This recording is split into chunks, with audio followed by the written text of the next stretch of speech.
ഭേദഗതി നിയമം ഇന്നു മുതൽ പ്രാബല്യത്തിൽ. കേന്ദ്ര സർക്കാർ ഇത് സംബന്ധിച്ച് വിജ്ഞാപനം പുറത്തിറക്കി. വഖഫ് നിയമ ഭേദഗതിക്കെതിരായ ഹർജികളിൽ കേന്ദ്ര സർക്കാർ സുപ്രീം കോടതിയിൽ തടസ്സ ഹർജി ഫയൽ ചെയ്തു. കേന്ദ്രത്തിന്റെ വാദം കൂടി കേൾക്കണം എന്നാവശ്യപ്പെട്ടാണ് ഹർജി നൽകിയത്. അതേസമയം വഖഫ് ഭേദഗതി ബില്ലിനെതിരെ ബംഗാൾ മുർഷിദാബാദിൽ വൻ പ്രതിഷേധം. പ്രതിഷേധക്കാർ വാഹനങ്ങൾക്ക് തീവെച്ചു. വിവരങ്ങളുമായി ഡൽഹിയിൽ നിന്ന് ശരത് ലാൽ ചേരുന്നു. ശരത് ലാൽ, ഒടുവിൽ വഖഫ് നിയമം ഇന്നു മുതൽ പ്രാബല്യത്തിൽ വരുന്നു. വിജ്ഞാപനം പുറത്തിറക്കിയിരിക്കുന്നു കേന്ദ്ര സർക്കാർ. എന്തൊക്കെയാണ് ഇതുമായി ബന്ധപ്പെട്ട് കൂട്ടിച്ചേർക്കാനുള്ളത്?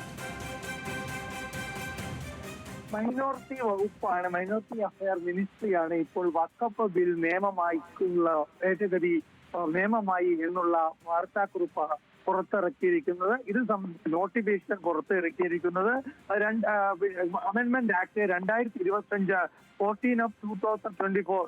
The central government hereby appointment the 8th day of April മുതൽ it must be a law എന്നതാണ്. അത് നിയമമായി കഴിഞ്ഞു. 8-ാം തീയതി മുതൽ നിയമമായി കഴിഞ്ഞു. അതായത് എന്ന് വളരെ വ്യക്തതയോടെ കൂടിയാണ് ഇപ്പോൾ കേന്ദ്ര ന്യൂനപക്ഷ മന്ത്രാലയം ഇത് സംബന്ധിച്ച ഉത്തരവ് പുറത്തിറക്കുന്നത്. രാഷ്ട്രപതി പാർലമെന്റ് പാസാക്കിയ നിയമം അന്ന് അർദ്ധരാത്രി തന്നെ രാഷ്ട്രപതി അംഗീകരിച്ചിരുന്നു. അതിനുശേഷമാണ് ഭേദഗതി റൂൾ ചട്ടങ്ങൾ പുറത്തിറക്കിക്കൊണ്ട് ഇതൊരു നിയമമായിട്ട് ഇത്രയും പെട്ടെന്ന് തന്നെ ഒരു നിയമമായിട്ട് ഇത് പ്രഖ്യാപിച്ചത്. അതുകൊണ്ട് തന്നെ നമുക്ക് അറിയാം, ഇക്കാര്യത്തിൽ കേന്ദ്ര സർക്കാർ ഒരു കോടതി ഇടപെടലിന് മുമ്പേ തന്നെ ഇക്കാര്യത്തിൽ കേന്ദ്ര സർക്കാർ നടപടികൾ എടുത്തിരുന്നു, നിയമമാക്കി കഴിഞ്ഞിരിക്കുന്നു. സ്വാഭാവികമായിട്ടും സുപ്രീം കോടതിയിലേക്ക് ഇത്രയും കേസുകൾ വരുന്നതിന് മുമ്പേ തന്നെ ധൃതിപ്പെടുത്തി ചട്ടങ്ങൾ ഉദ്ധരിച്ചുകൊണ്ട് വളരെ അടിയന്തരമായിട്ട് ഇത് സംബന്ധിച്ച വിജ്ഞാപനം പുറത്തിറക്കിയിരിക്കുകയാണ് ലക്ഷ്മി.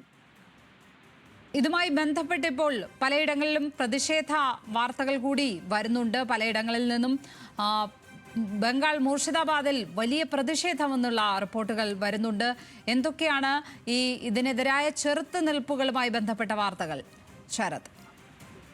ലക്ഷ്മി, ബംഗാളിലും അതേപോലെ ജാമിയ, അതേപോലെ തന്നെ വിവിധ സംസ്ഥാനങ്ങളിലെ ചെറിയ ചെറിയ പ്രക്ഷോഭങ്ങൾ നടന്നു വരികയാണ്. ഓൾ ഇന്ത്യ മുസ്ലിം വ്യക്തി നിയമ ബോർഡ് ഇതിന്റെ ആഹ്വാന പ്രകാരമാണ് പ്രതിഷേധങ്ങൾ. ഇത് വെച്ച് മുർഷിദാബാദിൽ ബംഗാളിൽ ഒരു 25,000 വരുന്ന പ്രതിഷേധക്കാരാണ് ഇക്കാര്യത്തിൽ രംഗത്തിറങ്ങിയത്. അത് സംബന്ധിച്ച് ഇത്രയും വലിയ പ്രതിഷേധം പോലീസുകളുമായിട്ട് ഏറ്റുമുട്ടുന്നു. പോലീസ് ഏറ്റുമുട്ടുകയും വാഹനങ്ങൾ അഗ്നിക്കിരയാവുകയും ചെയ്യുന്നു. പോലീസ് ലാത്തിച്ചാർജ് പ്രയോഗിക്കുന്നു. ഇപ്പോഴും മുർഷിദാബാദിൽ സംഘർഷാവസ്ഥയാണ്. സ്വാഭാവികമായിട്ടും ഒരു പൗരത്വ ബില്ലിനെതിരെ പോലെയുള്ള അതേ രീതിയിലുള്ള ഒരു പ്രതിഷേധത്തിന് ബംഗാൾ ഇപ്പോൾ സാക്ഷ്യം വഹിക്കുകയാണ് ലക്ഷ്മി. ഏതായാലും ഇതൊക്കെ മുന്നിൽ കണ്ടു തന്നെ കേന്ദ്ര സർക്കാർ ഉറച്ച നിലപാടിലാണ് മുന്നോട്ട് പോകുന്നത്.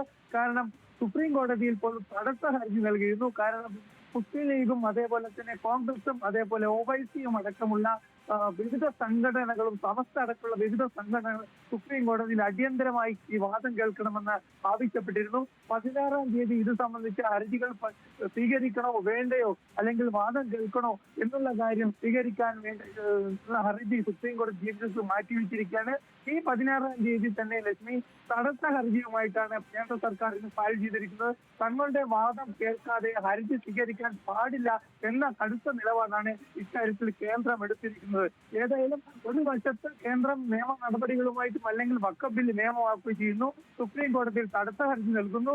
അതേ രീതിയിൽ തന്നെ ഇപ്പോൾ നമുക്ക് പറയാൻ കഴിയുന്ന കാര്യം എന്ന് പറഞ്ഞാൽ വളരെ ശക്തമായ രീതിയിൽ തന്നെ കേന്ദ്ര സർക്കാർ മുന്നോട്ട് പോകുന്നു. ഒരു വശത്ത് പ്രതിഷേധം ആളിക്കത്തുന്ന ഒരു അവസ്ഥയാണ് ബംഗാളിലും അതേപോലെ ജാമിയ UPയിലെ പല ഭാഗങ്ങളിലും കാണുന്നത്. റൂട്ട് മണത്തടക്കം സംഭവമടക്കമുള്ള നഗരങ്ങളിൽ പോലീസ് ഫ്ലാഗ് മാർച്ച് നടത്തിയിട്ടുണ്ട്. ഡൽഹിയിൽ നിന്ന് ശരത് ലാലാണ് വിവരങ്ങൾ നൽകിയത്. വഖഫ് നിയമം പ്രാബല്യത്തിൽ വരികയാണ് ഇന്നു മുതൽ.